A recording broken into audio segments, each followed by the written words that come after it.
غلام مصطفیٰ کعبے کی چھت پر کھڑا ہو کر اللہ کے محبوب کے حکم کے مطابق اذان دے رہا ہے، اور اللہ کے محبوب بتا رہے ہیں کہ دامن مصطفیٰ سے جو لپٹا وہ یگانہ ہو گیا،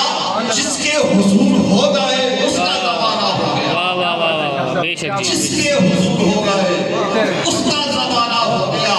ارے زمانہ کس کا ہوا ہے ہم نے دیکھا، ہم کسی پرانے اسلاف کا ذکر نہیں کرنا چاہتے، اس مادہ دور میں ہم میاں عبد القیوم طراسی کو دیکھتے ہیں، اس کا پیشہ شعبہ شخصیت ذات ایک طرف، پر وہ جو ہاتھوں میں ودھا کے مکھڑے کا علم لے کر وارفانہ کا ذکر کی ترانے پڑھتا ہوا جب کسی مسجد میں محفل نعت کا انعقاد کے لیے جاتا تھا تو وہ حضرات یقین کیجئے جس طریقے سے اس کا استقبال کیا جاتا تھا، جس طرح اس کے قدموں میں پھول بکھیرے جاتے تھے، بچوں کی قطاریں دلال بدرو علینا پڑا کرتی تھی، مولا یا صلی وسلم پڑا کرتی تھی، پتہ یہ چلتا تھا کہ اے عبد القیوم طراسی جب تک بکے نہ تھے کوئی پوچھتا نہ تھا، اے میرے آقا تم نے خرید کر ہمیں انمول کر دیا۔ اللہ اکبر، یا رسول اللہ، یا علی۔ ایسا انمول کیا کہ مسجد سے باہر شروع ہونے والا استقبال، بڑے بڑے علماء بڑے بڑے حفاظ دست بدستہ کھڑے ہیں، اور ایسا اس عاشق کا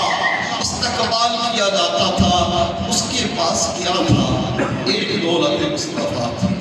ایک پیغام مصطفیٰ تھا، ایک عشق نات کا وہ سمندر تھا کہ وہ چاہتا تھا کہ چاہے مسجد کا فرش ہو، مدرسے کی چار دیواری ہو،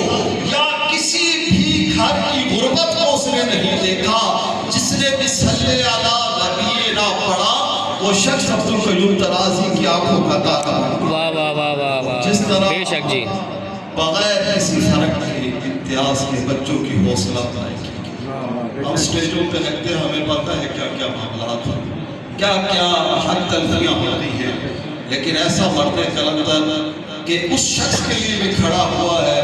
جس کو محلے والے چاہے محبت سے نہ بلائے ہوں، لیکن اس کے دامن اور نسبت آقا علیہ السلام سے ہوئی ہے، چاہے وہ لوگوں ناتخوانوں کی جوتیاں ٹھیک کرنے والا ہو، چاہے وہ بس میں پانی پلانے والا ہو، چاہے محافل نعت کی دریا بچھانے والا ہو، عبد القیوم طراسی نے اس کی نسبتوں سے بے شک جی، اور ہمارا یقین ہے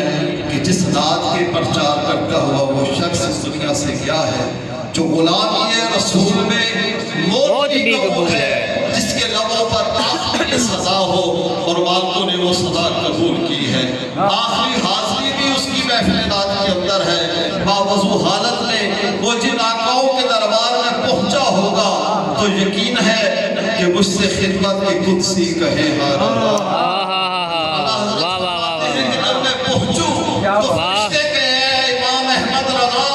ساری زندگی کہتا رہا کہ مصطفیٰ جان رحمت لاکھوں سلام، آج وہ مصطفیٰ جان رحمت آ چکے ہیں، اب اپنے ہونٹوں کو جنبش دے اور ان کے سامنے پڑھ، اور آپ فرماتے ہیں مجھ سے خدمت کی قدسی کہے ہاں اللہ، مصطفیٰ جان رحمت یقیناً معاشر کا میدان ہوگا، یہ بزم کے دیوانے جمع ہوں گے اور حضور کے ثنا خوانوں اور آپ کے خدام جنہوں نے نعت کو فروغ دیا اس کی صفحہ جب سجائی جائے گی تو یقین کامل ہے کہ پہلی صف میں جو تابندہ ستارے چمکتے ہوں گے ایک نامی عبد القیوم طراسی کا ہوگا۔ اللہ انشاءاللہ کا صدقہ ان کے درجات کو بلند کرے، آمین، کہ عطف و محبت کی نعمت اور ان پر جو اللہ نے صلات کی ہے اس کا ایک قطرہ ہم سب کو عطا فرمائے، آمین، ماشاءاللہ جی۔